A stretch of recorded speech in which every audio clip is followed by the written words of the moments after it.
Picture this. It's just this flawless summer afternoon, Right.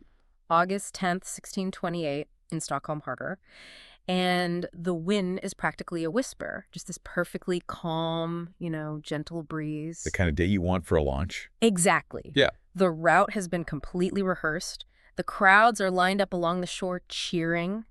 They are there to witness the maiden voyage of the Vasa. And, this isn't just any ship. Oh, no, not at all. This is the most powerful, most terrifying, heavily armed warship ever built up to that moment in human history. Right, a true monster. She is this towering fortress of wood and bronze, embarking on a journey that is, well, it's supposed to cement an empire. So she casts off. The sails catch that light breeze. And then less than a mile into its journey, without a storm, without a single enemy shot fired, it vanishes beneath the water. Yeah. In 10 minutes. 10 minutes. That is literally all it took for the absolute pride of a nation to become a mass grave in plain sight of the king's subjects. It is entirely unfathomable. And, you're listening to this right now, and you might be thinking, okay, we're doing a history deep dive about an old shipwreck. Right, a standard maritime lesson. Exactly. But we are not.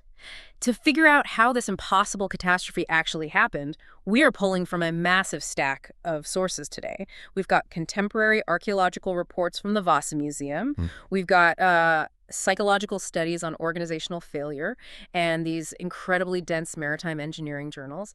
And we're synthesizing all of it because this is not a history lesson. This is a psychological thriller. It really is. It's an autopsy of human hubris. Yes. Our mission today is to uncover a truth that is frankly chilling.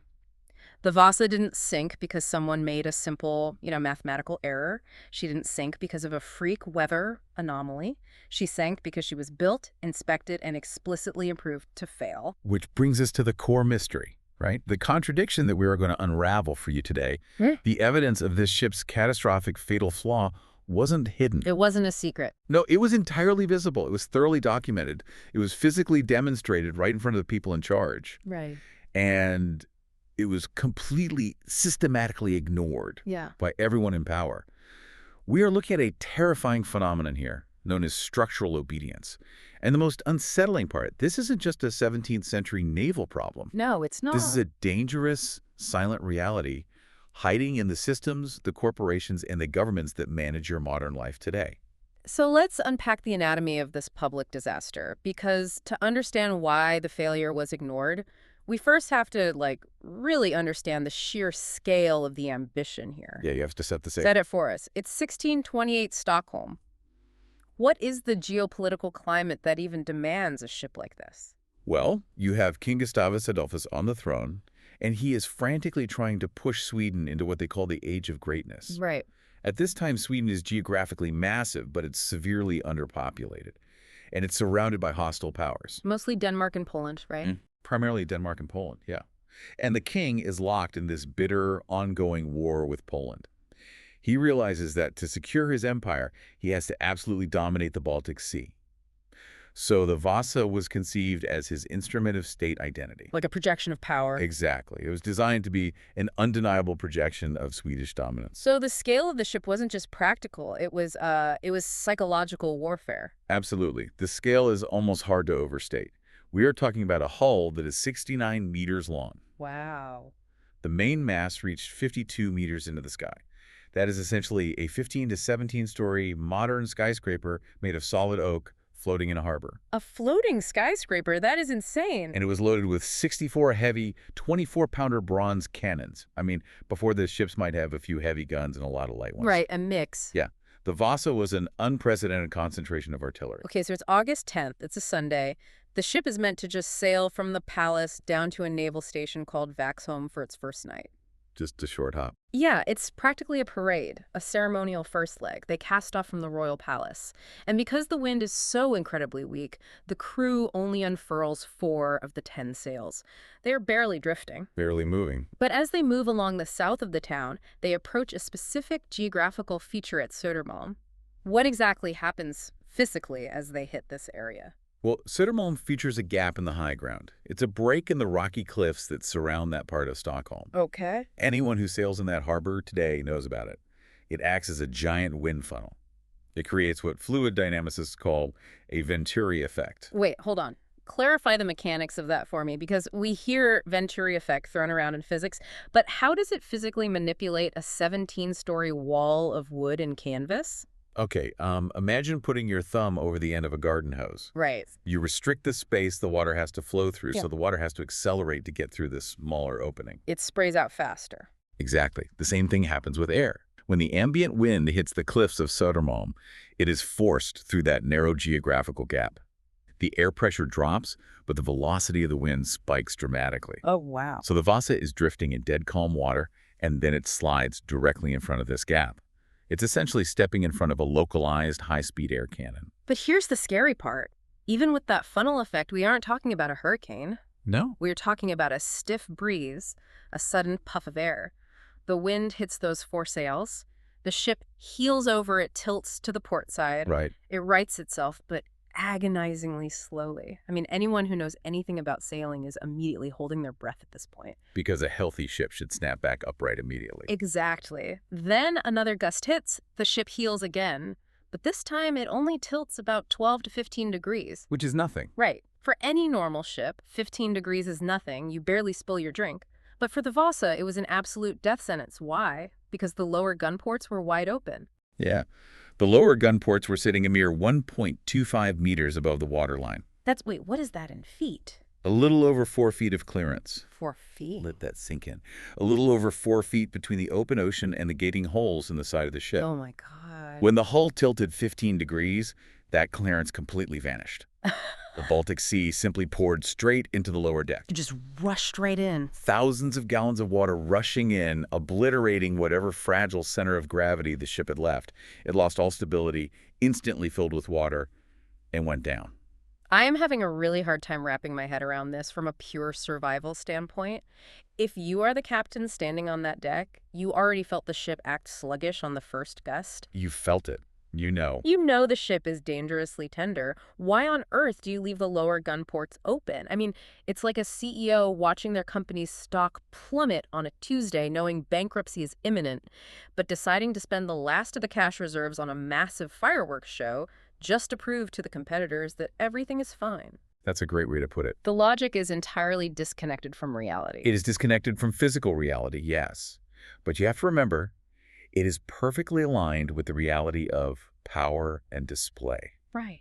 The psychological warfare. Exactly, the context we discussed earlier. This ship is a symbol. The king wanted this ship to project absolute, terrifying dominance. The spies of Northern Europe were literally standing on the docks watching. Oh, man. The king had been delayed a year just waiting for these specific heavy bronze cannons to be cast. You don't build the most heavily armed ship in the world and then quietly sneak it out of your capital city with the gun ports closed. You have to show the teeth. You have to fire a salute. The decision-making paradigm prioritized symbolic performance way above physical safety. Closing the gun ports would have been a public admission of weakness. And the human toll of that performance was horrific. The ship sank barely 120 meters from the shore. You could literally swim to safety. And many did swim. The upper masts were still sticking out of the water even when the hull hit the harbor floor. Because the harbor wasn't even that deep, right? But 30 to 50 people did not make it. And what makes this so uniquely tragic, what really twisted the knife, is that this maiden voyage was treated like a family celebration. Yeah, the sources mention this. The crew had been given special permission to bring their wives and children along for this first short leg of the journey through the archipelago. Oh, that's just... So the people who died weren't just hardened sailors. There were families trapped in the dark, cramped, crushing bowels of the ship as tons of water violently collapsed the internal spaces. It's an absolute nightmare. The panic in the dark, the sheer speed of it, and history for a long time just wrote this off as a tragic mistake. Just a blunder. A miscalculation by ignorant 17th century shipbuilders who didn't understand math. But our sources prove that is a comfortable lie. So let's leave the harbor. Let's rewind the clock 1 month before this disaster and step into the shadows of the naval shipyard. This is where the narrative shifts from a public tragedy to a hushed private confession. 1 month before the launch, Captain Sofring Hansen, the man who was supervising the construction and outfitting of the ship, knew something was fundamentally wrong. He could feel it. He couldn't mathematically prove it, but he could feel it in the way the ship behaved in the water while it was just tied to the dock. So he invites Vice Admiral Claus Fleming, the man essentially in charge of naval procurement and testing, down to the dock for a demonstration. A stability test. A stability test. And because this is 1628, they don't have computer models. They don't have algorithmic stress tests. This is beautifully, terrifyingly analog. Highly kinetic. Yeah. They take 30 grown men, heavy sailors, and tell them to run back and forth, shoulder to shoulder, from one side of the upper deck to the other. They are attempting to artificially simulate the force of the wind and the roll of the waves. It's a kinetic stress test. The men run to the port side. The massive ship tilts. They run to the starboard side. It tilts back. Just rocking it back and forth. Right. They are trying to find the ship's harmonic resonance to see how quickly it rights itself. Yeah. And after just 3 passes, the men run across the deck exactly 3 times the ship rolled so violently that the wood of the hull plunged 3 planks deep into the water on the low side. Which is terrifying to watch. It wasn't just swaying, it was on the verge of completely capsizing, right there at the pier, tied to the dock with 0 wind. The Vice Admiral of the Swedish Navy is standing there, watching a royal investment that consumed a measurable percentage of the nation's GDP nearly flip over in completely calm water. And this is where things get dangerous. He stops the test. Wait, I have to stop you right there. He stops the test. He stops it. He watches the ship almost sink, and his reaction isn't, evacuate the ship, we have a fatal structural flaw. Yeah.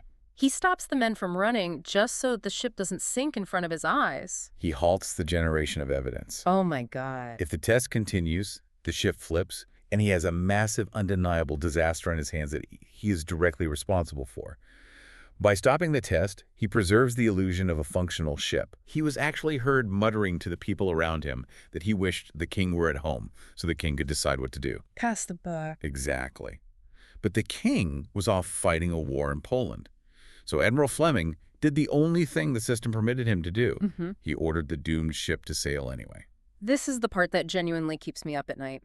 I cannot accept that a seasoned admiral, a man who knows intimately how unforgiving the Baltic Sea is, would choose to send a ship he knows is fatally unstable out into open water. It seems completely irrational. Explain this to me. Why not just write a letter? Why not say, Your Majesty, the ship is a death trap. We have to redesign it. To understand that, you have to understand the terrifying architecture of early 17th century bureaucracy, and really the architecture of absolute power. Okay. This is the very essence of structural obedience. The entire Swedish state was being aggressively re-engineered by Gustavus Adolphus for one singular purpose, military dominance. Right. Urgency was not just a feeling in the air, it was a rigid state policy.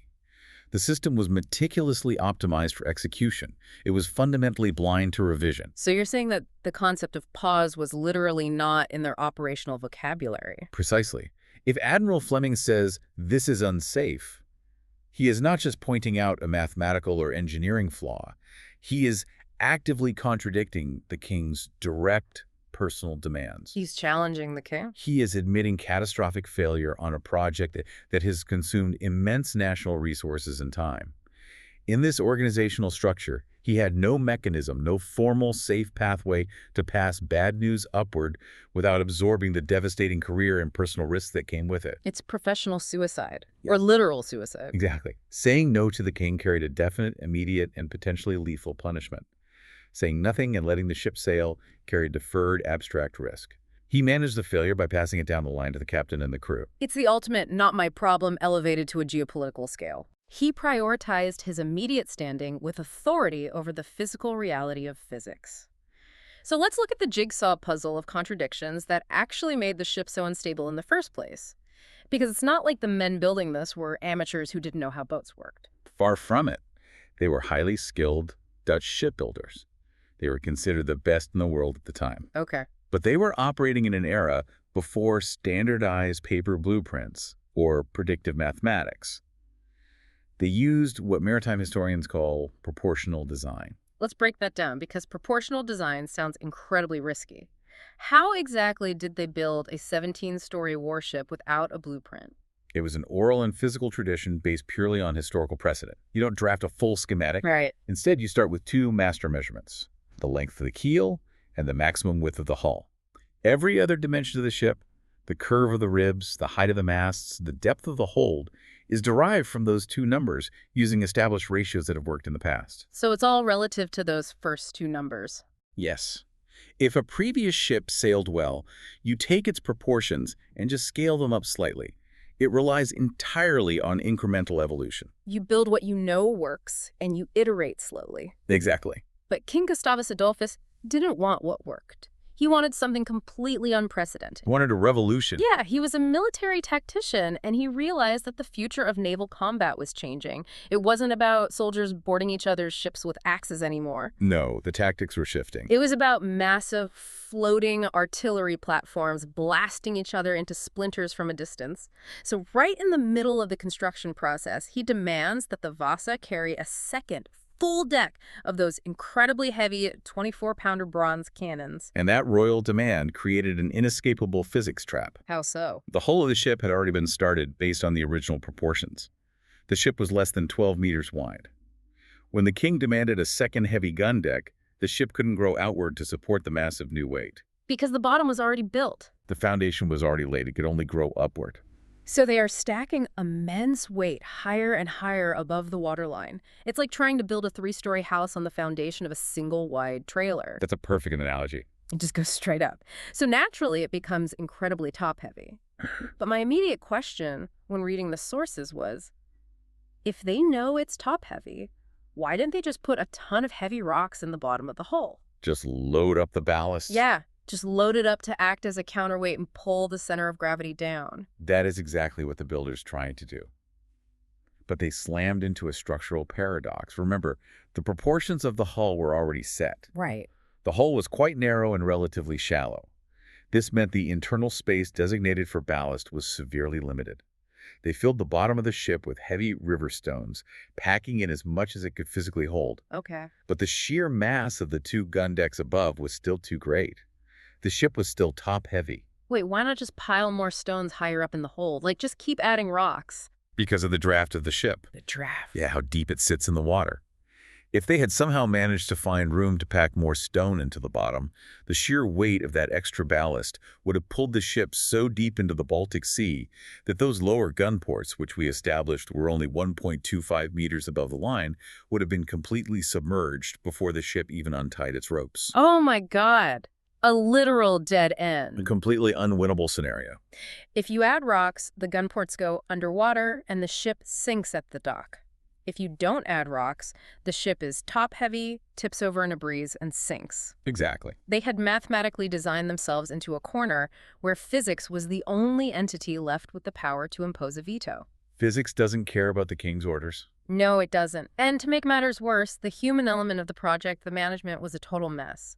The lead shipwright, Henrik Hybertson, gets sick and dies right in the middle of construction. Yes, right when the engineering challenges are at their most complex, the master builder dies. Talk about bad timing. His assistant, Hein Jacobsen, has to take over. But Jacobsen wasn't the original visionary. The authority and the chain of command became totally fragmented. It's just chaos. You had the dead shipwright's widow essentially trying to manage the business side of the shipyard, the new lead builder trying to interpret the dead guy's proportional ratios, the king sending contradictory demands via letters from a war zone. And this chaos led to this bizarre physical manifestation that archaeologists actually found centuries later. When researchers finally raised the ship and used lasers to measure the hull, they found it was completely asymmetrical. Yes, the laser scans are wild to look at. The port side and the starboard side were slightly different shapes. The wooden planks were different thicknesses. Why? Because two different teams of builders were working on opposite sides of the ship, literally using different units of measurement. It perfectly encapsulates the severe dysfunction of the shipyard. One team was using the Amsterdam foot, which is about 28.3 centimeters. Okay. The other team was using the Swedish foot, which is about 29.6 centimeters. That's more than a centimeter difference per foot. They were building the same ship with rulers that didn't match. It is the ultimate disastrous corporate group project. We have all lived some version of this. The original visionary leaves the company. The CEO suddenly demands 3 massive new features by Friday to impress investors, and you have 2 different engineering teams coding the backend in entirely different programming languages. They can't even talk to each other. And no one, absolutely no one, is allowed to hit the pause button or bring up the fact that the code won't compile, so you just push to production and pray. And when a system is that compromised and you push it to production, it crashes spectacularly. Every time. But to truly understand why the Vasa was allowed to crash, why no one threw themselves in front of the launch, we have to look at its metaphysical purpose. You mentioned earlier that the Vasa was an instrument of state identity. Yeah, the psychological warfare piece. Exactly. It was, in essence, a floating billboard of pure, violent propaganda. I mean, when you go to the Vasa Museum in Stockholm today, you look at it and it's this dark, imposing, almost haunted-looking brown wood. It looks like a ghost ship. Very godly. Yeah, but our sources are very clear. In 1628, it was a riot of vibrant color. Totally different vibe. The stern castle, the towering back of the ship, was painted in vivid reds, bright yellows, and layered in real gold leaf. It wasn't supposed to look like wood. It was designed to blind you with its wealth. The ornamentation wasn't just decorative vanity either. It was a deeply specific, highly curated ideological narrative. Give us an example of that. Well, the carvings covering the stern were meant to legitimize King Gustavus Adolphus's rule to the rest of Europe. You had the king literally portrayed alongside Roman emperors like Augustus. Wow, not subtle. Not at all. You had him symbolically linked to the biblical figure of David slaying Goliath. This was a deliberate psychological tactic to frame his aggressive military expansion as a righteous, defensive struggle against massive enemy giants. And the demographic details in the carvings are fascinating, too. There's a prominent carving of the king taking support from 11 figures that represent the Swedish people. What's amazing to me is that out of those 11 figures, 6 are women and 5 are men. Right. In a 17th century context where women were almost entirely erased from historical sources, military documentation, and political representation, having female figures dominate the representation of the populace on the king's most important warship is incredibly rare. It really highlights how meticulously the messaging was crafted. The designers weren't just slapping pretty statues on a boat. Every square inch was utilized to communicate a specific hierarchy, social order, and national unity. But while the propaganda was elevating the king, it was also brutally mocking his enemies. Oh, heavily. Oh, the Polish prisoner. This is perhaps the most bizarre, petty, and revealing detail on the entire ship. I love this detail. High up on the front of the ship, there is a carving of a bearded man hiding under a table, looking terrified. It's a very specific caricature of a Polish nobleman. Because in Poland at the time, there was an actual social custom where if a nobleman disgraced himself, his punishment was to hide under a table and bark like a dog. It's an inside joke. Yeah. A highly expensive inside joke meant to humiliate Sweden's primary enemy on the international stage. But the physical placement of that carving is what exposes the true mindset of the builders. Where did they put this carving of the Polish enemy? Tell 'em. They placed it directly beneath the 2 overhanging outdoor toilets used by the crew. Yep. So every time a Swedish sailor had to answer the call of nature over the edge of the ship, they were literally defecating on the representation of the king's enemies. The entire existence of this vessel is rooted in pure ego. Exactly that. And when a multi-year project is that deeply intertwined with the fragile ego of an absolute monarch, failure transforms from an engineering problem into a severe political crisis. It's treason, basically. Right. When the king, who is off in Prussia, expecting a triumphant letter about his new weapon, instead gets the news that his golden ship is at the bottom of the Stockholm harbor, he is furious. I bet. He demands an immediate inquiry. He wants heads to roll. He wants someone executed for treason or incompetence. But what nobody realizes is the grand inquiry that followed wasn't actually a search for the truth. It was a masterclass in narrative repair. Oh, completely. It was a bureaucratic defense mechanism disguised as a trial. How so? The inquiry tribunal asked a lot of questions, but if you read the transcripts, the framing of the questions was incredibly purposefully narrow. They didn't ask the fundamental question. Which would be, who authorized a mathematically unsafe design? Exactly, because asking that question leads directly to the king's demands. Right. You can't ask that. Instead, they asked operational questions. Who left the gun ports open? And were the correct procedures followed during the physical construction? And because the authority we talked about earlier was so deeply fragmented between different people, the blame completely disappeared into the bureaucracy. Just evaporated. The captain who sailed the ship, Sofring Hansen, was interrogated. He pointed at the builders, saying the ship was simply built wrong and wouldn't answer to the helm. So they bring in the surviving builder, Hein Jacobsen. And what does he say? Jacobsen points out that he was just strictly following the proportional plans laid out by Henrik Hybertson. And Henrik Hybertson was conveniently dead. Exactly. You cannot interrogate a corpse. So they push Drakesbaum further. They say, well, you saw the ship was narrow. Why didn't you change it? And Jacobsen essentially replies, because the dead guy's plans were explicitly approved by the king. Checkmate. And you can almost feel the chilling silence in that 17th century interrogation room. You absolutely cannot blame the king because the king's authority comes from God. You can't punish a dead man. Because responsibility was so perfectly diffused across a dozen different layers of management, the king, the dead shipwright, the new shipwright, the admiral, the captain, no single living person could be pinned down and formally punished. The system worked exactly as it was designed to.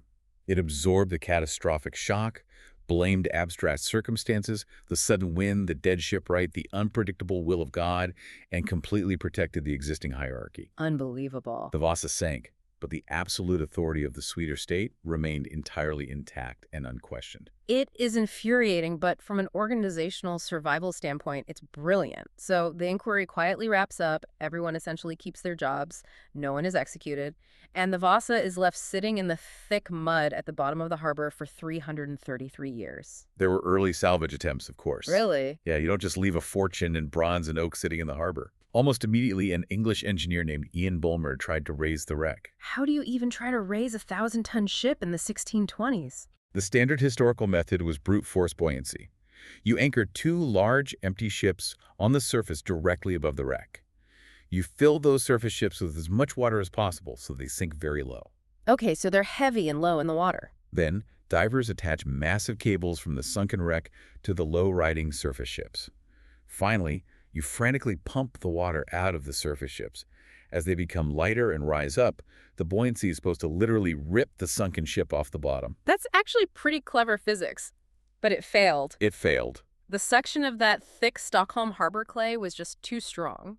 It gripped the massive oak hull like a vice, and the cables just violently snapped under the tension. But they didn't leave empty-handed, did they? No, they didn't.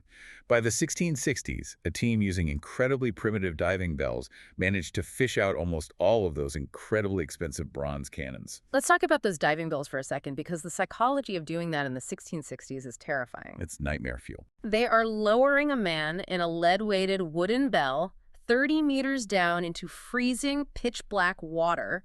He has whatever pocket of air is trapped in the bell. Which isn't much. He has to swim out into the freezing darkness, wrestle a massive bronze cannon out of a gun port, attach a rope to it, and swim back to his little pocket of air before his lungs burst. It's insane. It takes a special kind of person. But they did it. They melted the cannons down or sold them off to recoup the financial loss, and after that, the ship was essentially abandoned to the darkness. Abandoned, yes. But remarkably, not destroyed. This is where the specific environmental chemistry of the Baltic Sea plays a crucial, miraculous role. This is the part of the story that feels like dark magic. The sheer fact that this ship exists today is a toxic miracle. It really is. If a wooden ship sinks in the Caribbean or the Atlantic, it is completely devoured in a few decades. Shipworms, specifically the Teredo nivalis, and wood-eating bacteria will turn solid oak into Swiss cheese. So why didn't that happen to the Vasa? Well, there are a few reasons. First, the Baltic Sea is highly brackish. It's a mix of fresh and salt water, so it's not salty enough for shipworms to survive. But more importantly, Stockholm Harbor in the 17th, 18th, and 19th centuries was essentially a massive open sewer. It was gross. The city was dumping raw waste directly into the water for centuries. The harbor became a stagnant, airtight jar of raw human sewage and toxic urban pollution. So how does pollution save a ship? The horrific irony is that the sheer volume of biological waste decomposing in the water completely depleted the water of oxygen. It created what biologists call an anoxic environment. No oxygen at all. Right. The normal aerobic bacteria that would feast on the cellulose in the wood simply suffocated. They couldn't survive. And the lethal lack of oxygen, combined with the heavy concentrations of hydrogen sulfide from the rotting sewage, created an incredibly hostile chemical soup. Wow. The Vasa wasn't just preserved. She was effectively pickled in centuries of human waste. Pickled in 300 years of sewage. It is profoundly disgusting, and yet it is the only reason we have this pristine time capsule today. It's a very weird trade-off. Fast forward to the 1950s. The geopolitical landscape has completely changed. Sweden is a modern industrialized nation. Enter an amateur civilian engineer named Anders Fransson and an incredibly brave Navy diver named Per Edvin Felting. Franson is such an interesting character. He had this absolute obsession with finding the Vasa. He ignored all the academic historians who insisted he was looking on the wrong side of the harbor. He spent 2 years out in a tiny boat, systematically dragging a metal grappling hook across the harbor floor, finding nothing but stolen bicycles, rusty shopping carts, and dead cats. Just junk. Over and over. Until he moved to the precise spot he hypothesized, right off the island of Beckelman. He drops a custom coring device he invented. It's this heavy metal punch designed to pull up a sample of the seafloor. When he pulls it up, it isn't filled with mud or trash. It has a solid plug of blackened, heavily waterlogged oak. That moment must have been incredible. So he knows he hit wood. He calls in his friend, Per Edvin Felting, the Navy diver. Now visualize this. Felting is wearing one of those heavy, dangerous, old-school canvas diving suits with the massive brass helmet. The classic deep-sea diver look. He drops 32 meters over 100 feet into the freezing pitch-black water. He lands in the thick, toxic mud.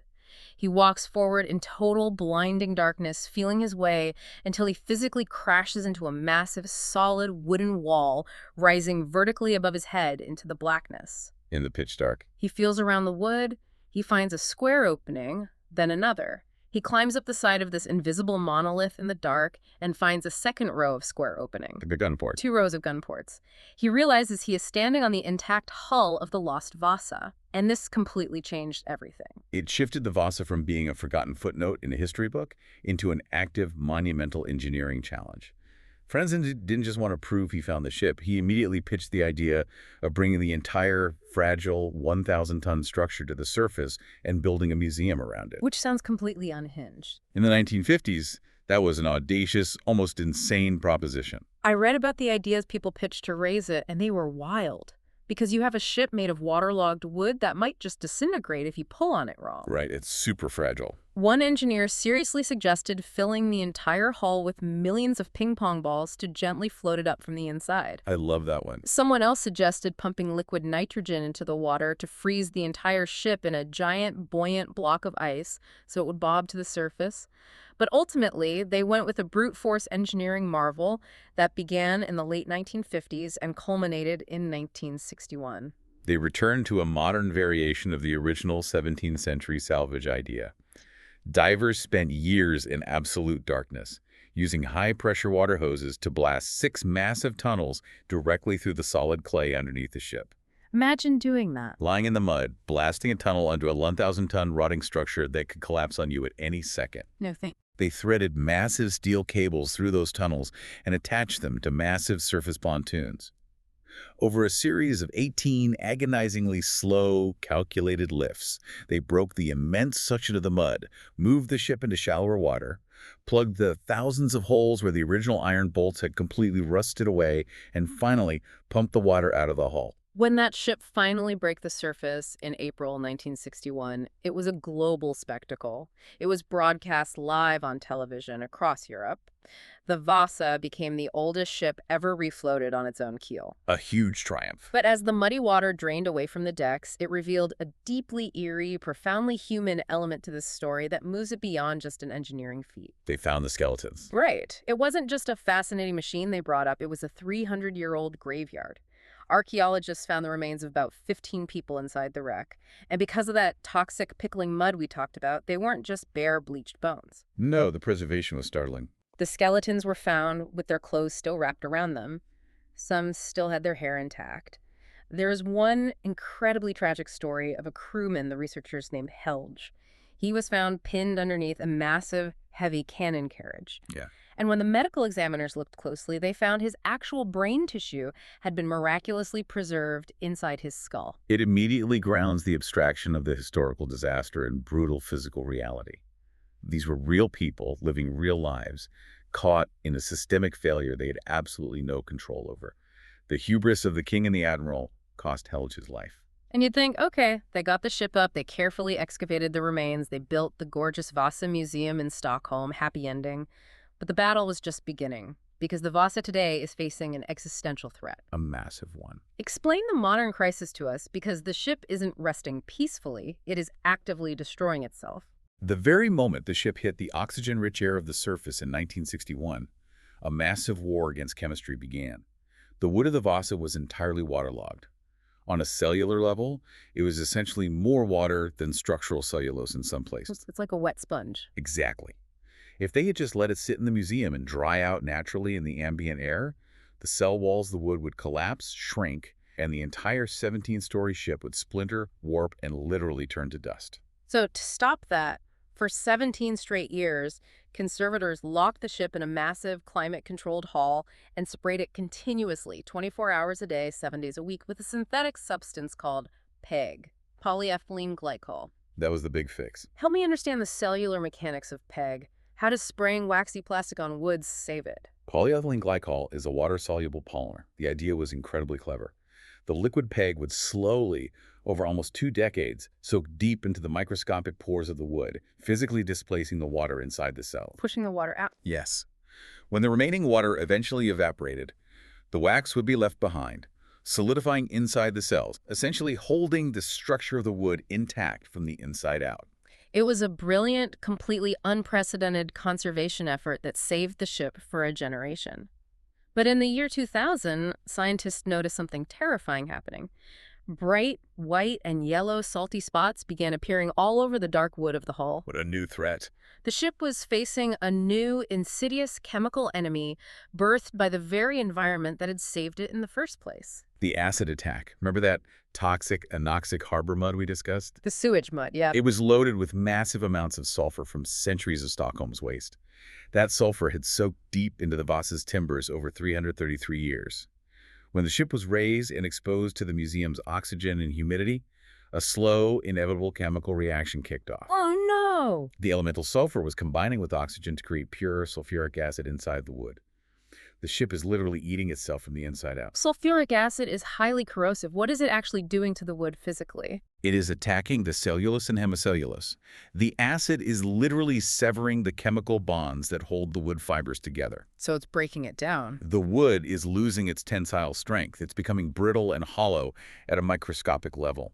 And this chemical degradation leads directly to an even more immediate, terrifying physical danger, which the engineers at the museum refer to simply as the creep. The creep. I love that term. It sounds like a horror movie monster, but it's just the relentless force of gravity. Exactly. The ship weighs nearly 1,000 tons. And because the wood is chemically degrading and losing its strength, it can no longer support its own immense weight. Imagine holding a heavy, soaking wet cardboard box full of books by just its bottom 2 corners. It's going to fail. The sides of the box are going to slowly bulge out, warp, and eventually tear under the strain. That is exactly what the boss is doing right now. It is sinking downward and bulging outward, millimeter by agonizing millimeter. If left unchecked, the structure will eventually reach a mathematical breaking point and catastrophically collapse in on itself, right there in the center of the museum. So what are they doing to stop it? Because they aren't just watching it fall apart. They are engaged in a desperate, monumental engineering fix right now. They're essentially building a custom exoskeleton and an endoskeleton for the ship. A skeleton for the ship. Inside the hull, engineers are weaving a highly complex framework of steel pipes and beams to take the massive weight of the upper decks off the degrading wooden ribs.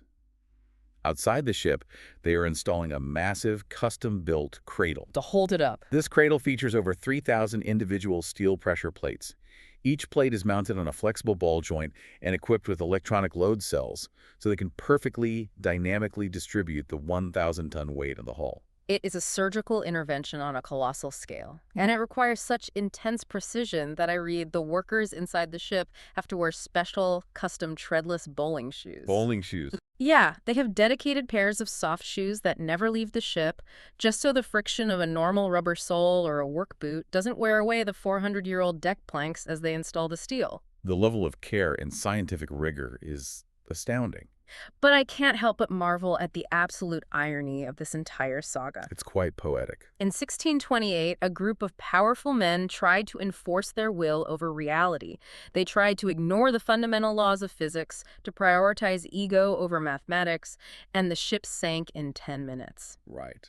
Today, a team of brilliant scientists and engineers are locked in an agonizing centuries-long battle to defy chemistry and defy gravity, spending millions of dollars just to keep the ghost of that hubris standing upright. Are we just repeating the cycle? Are we just trying to control the uncontrollable all over again? That is a profound reflection, but I would argue that the modern effort is the exact antithesis of 1628. How so? The 17th century builders operated in an architecture of silence. They actively ignored the data, stopped the stability tests, and hid the truth to serve an illusion of power. The modern conservators are operating in a state of radical transparency. That's a very fair point. They're constantly measuring the decay, openly acknowledging the chemical failure of the wood, publishing their findings, and constantly adapting their methods based on harsh reality, not ego.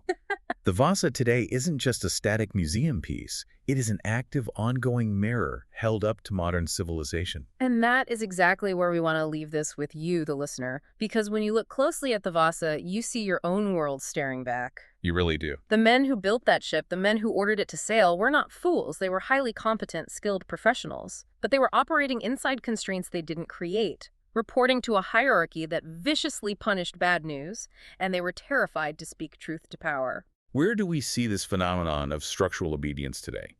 We see it in the catastrophic rollout of a new corporate software system, where every single engineer on the team knew the back end was full of fatal bugs, but the launch date was set by a CEO who refused to listen. Yep, happens all the time. We see it in the ignored warnings of safety inspectors pleading for repairs before a massive infrastructure collapse. We see it in complex financial systems that are entirely optimized for short-term momentum, where an analyst raising a red flag carries massive professional risk, but staying silent keeps the machine humming along. The momentum of the project just becomes too great to stop. The system is perfectly designed to absorb the doubt, isolate the engineers from the decision makers, and just keep moving forward until it hits the water and physics takes over. Exactly. The disaster doesn't happen because people are ignorant of the danger. It happens because the system is designed to isolate knowledge from authority. Right. The people who know it will fail don't have the power to stop it, and the people with the power to stop it refuse to acknowledge the failure. So we want to leave you with this thought. We want you to take this concept into your office, into your next board meeting, into your local community projects. If the Vasa were being launched today in your company, in your government, in your community, who would actually have the power to stop the launch? And if the answer is no one, then what is your Vasa and when does it hit the water?